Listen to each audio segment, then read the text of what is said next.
Sophie, you have been named Player of the Week twice to start the season for the Big Sky. You were also recently named the Tournament MVP of the St. Pete Showcase. What do those honors mean to you? They're really cool. I feel so lucky and just privileged to be able to get those. But it's also just a huge shout out to my teammates. Like, we had a great tournament and it was just so much fun to play. 8 games into the season, you have 5 doubles. That's good enough for sixth in the nation. What has been clicking for you on the court this season? I think there's a lot of things that have been clicking for just us as a team this season. Obviously, when it comes to rebounds, we've been getting a ton of shots up in game, in games and stuff. So that's more rebounding opportunities. For me personally, I feel like I've just been trying to go with the flow and just take what comes to me. And I think that's been helping a lot, especially when you're looking at stats and stuff. I'm not trying to force anything right now. And so I think that's just been good for me and my teammates. When you look at the big picture of your Lumberjack team, the Lumberjacks are off to their best start since the 94-95 season. A win on Wednesday would be your best start ever in program history. How do you keep this momentum going? I think we keep it going just by keeping up the things we've been telling each other. We care about each other.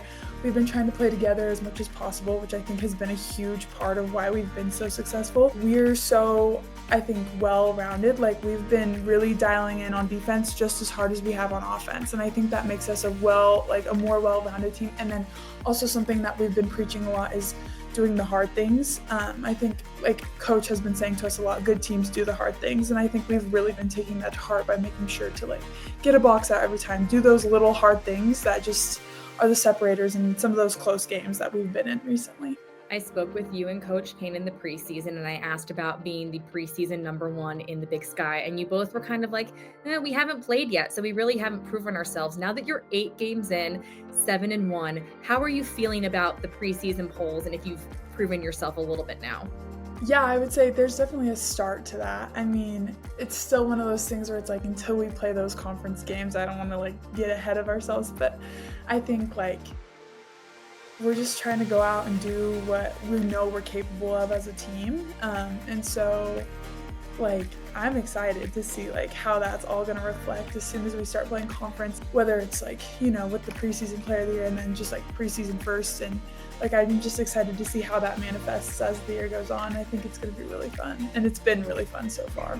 The second annual Big Sky Summit Challenge tips off with your game against Oral Roberts this week. There is a collective trophy on the line for the conference who wins it. What would it mean to help the Big Sky take home that hardware? It would be so cool. I think the Big Sky has just gotten so much better, just especially in the past 5-10 years. And so I think winning that trophy would just really help to be the Big Sky is legit. So I think that would be so awesome to just win that for us.